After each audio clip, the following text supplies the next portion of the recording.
ಮೋಸ ಆಗಿದೆ ಸರ್ ಹೇಳಿ.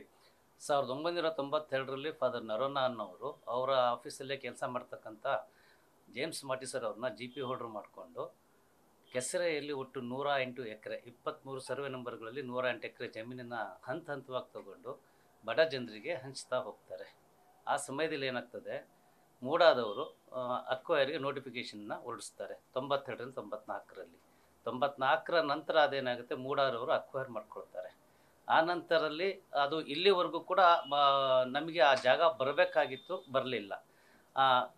ಓನರ್ಗಳಿಗೂ ಮತ್ತು ಇವರು ರಿಜಿಸ್ಟರ್ ಮಾಡಿಕೊಟ್ಟಿರೋದ್ರಿಂದ ಓನರ್ ಯಾರು ಅನ್ನಲಾರದೆ ಸುಮಾರು 80 ಲಕ್ಷ ರೂಪಾಯಿನ ನಮಗೂ ಕೊಡಲಾರದೆ, ಅವ್ರ ಪರಿಹಾರವನ್ನು ಕೊಡಲಾರದೆ ತೆಗೆದಿಡ್ತಾರೆ ಅದನ್ನು. ಆ ನಂತರದಲ್ಲಿ ಸರ್ಕಾರಕ್ಕೆ ಮನವಿ ಮಾಡಿಕೊಂಡಾಗ ಸರ್ಕಾರದಲ್ಲಿ ಅದನ್ನು ಸ್ಪಾಟ್ ಇನ್ಸ್ಪೆಕ್ಷನ್ ಮಾಡಿಸಿಸ್ಬಿಟ್ಟು ಅದರಿಂದ ಅವ್ರಿಗೆ ಏನು ಹೇಳ್ತಾರೆ ಅಂತ ಹೇಳಿದ್ರೆ, ನೀವು ಇವರಿಗೆ ಈಗ ಬಡ ಜನರಿವರಿಗೆ ಬೇರೆ ಕಡೆ ನೀವು ಡೆವಲಪ್ ಮಾಡೋ ಜಾಗದಲ್ಲಿ ಇವ್ರಿಗೆ ಜಾಗವನ್ನು ಕೊಡ್ಬೋದು ಅಂತೇಳಿ ವರದಿಯಾಗಿ ಒಂದು ಆದೇಶವನ್ನು ಮೂಡಾದವರಿಗೆ ಕಳಿಸ್ಕೊಡ್ತಾರೆ.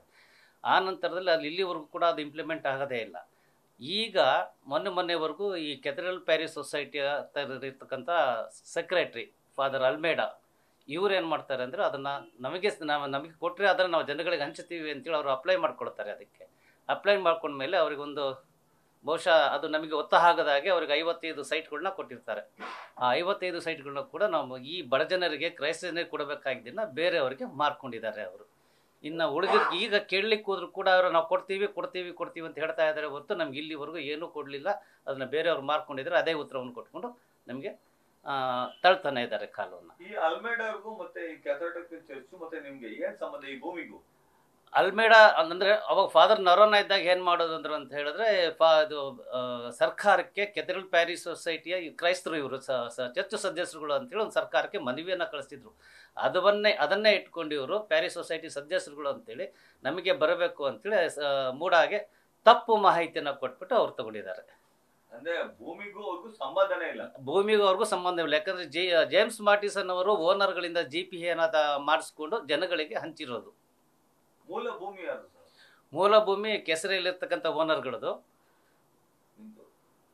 ಮೂಲ ಭೂಮಿ ನಮ್ದು, ಓನರ್ಗಳಿಂದ ನಾವು ತಗೊಂಡ್ಮೇಲೆ ಅದು ನಮ್ದು. ಈಗ ನಮಗೆ ರಿಜಿಸ್ಟರ್ ಮಾಡಿ ಕೊಟ್ಟಿದ್ದಾರೆ. ಅದನ್ನು ಕಾನೂನುಬದ್ಧವಾಗಿ ಅಂದರೆ ಸರ್ಕಾರದ ಕಾಯ್ದೆ ಕಾನೂನು ಪ್ರಕಾರವಾಗಿ ನಮ್ಗೆ ಅವತ್ತಿನ ದಿವಸ ಏನು 92ರಲ್ಲಿ ಏನಿದೆ ಅದು ನಮಗೆ 1.1 ಗುಂಟೆ ಅಂತೆ ನಮಗೆ ಈ ಸೈಟನ್ನು ಮಾಡಿ ರಿಜಿಸ್ಟರ್ ಮಾಡಿ ಕೊಟ್ಟಿದ್ದಾರೆ. 1462 ಜನಗಳಿಗೆ ಹಂಚಿದ್ದಾರೆ ಅದನ್ನ. ಈಗ ಆ ಜಮೀನವರೆಲ್ಲ ಎಲ್ಲಿದ್ದಾರೆ ಸರ್? ಸೈಟ್ ಹಂಚಿದ್ರೆ ತಗೊಂಡ್ರಲ್ಲ ಪಾಪ. ಕೆಲವರು ಈಗಾಗಲೇ ಅಂದ್ರೆ ಅವತ್ತಿನ ದಿವಸದಲ್ಲಿ ಕೆಲವು 40-45 ವಯಸ್ಸಾಗಿರೋರು ಇವತ್ತು ಕೆಲವರಂತೂ ಸತ್ತೋಗಿದ್ದಾರೆ. ಇನ್ನು ಕೆಲವರು ಈಗ ಒಂದು ಮುಕ್ಕಾಲು ಭಾಗ ಜನ ಬದುಕಿದ್ದಾರೆ. ಕೆಲವ್ರಿಗಂತೂ ವಯಸ್ಸಾಗಿ ಹೋಗಿದೆ. ಈಗ ಇನ್ನೂ ಬದುಕಿದ್ದಾರೆ, ಅವ್ರಿನ್ನೂ ನಮಗೆ ಸಿಗುತ್ತೆ, ನಾವು ತಗೊಳ್ತೀವಿ ಅನ್ನೋ ಒಂದು ಎಕ್ಸ್ಪೆಕ್ಟೇಷನ್ ವಯಸ್ಸಾಗಿದ್ರು ಕೂಡ ಕಾಯ್ಕೊಂಡಿದ್ದಾರೆ. ಭೂಮಿ ಹೋಗಿದೆ, ಭೂಮಿ ಬದಲಾಗಿ ಬೇರೆ ಯಾರು ಈಗ ಕ್ಯಾಥೋಲಿಕ್ ಚರ್ಚ್ ಅಂತ ಅವ್ರು ಯಾರೋ ಈಗ ಸೈಟ್ ತಗೊಂಡಿದ್ದಾರೆ 55.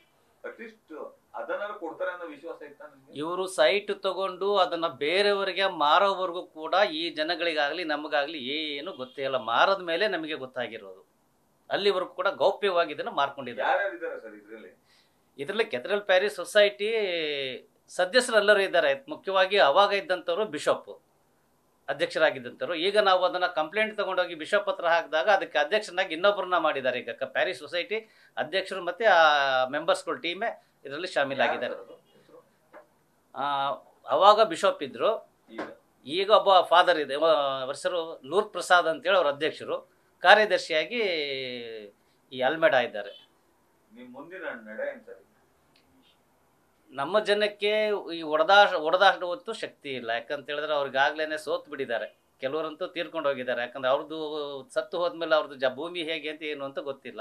ಇನ್ನು ಕೆಲವರಂತೂ 60, 65, 70 ಆಗ್ಬಿಟ್ಟಿದೆ ಅವರಿಗೆ. ಅವ್ರಿಗೆ ಹೊಡೆದಾಡುವಂತೂ ಶಕ್ತಿ ಇಲ್ಲ. ಆದರೆ ಅವ್ರು ಕಾಯ್ತಾ ಇದ್ದಾರೆ, ಏನಾದರೂ ಸಿಗಬಹುದಾ ನಮಗೆ ಅಂತ ಕಾಯ್ತಾ ಇದ್ದಾರೆ.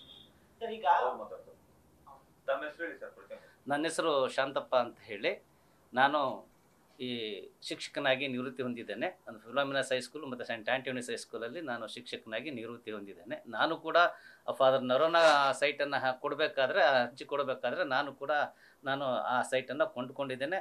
ಕಾನೂನುಬದ್ಧವಾಗಿ ನಾನು ರಿಜಿಸ್ಟರ್ ಕೂಡ ಮಾಡ್ಕೊಂಡಿದ್ದೇನೆ.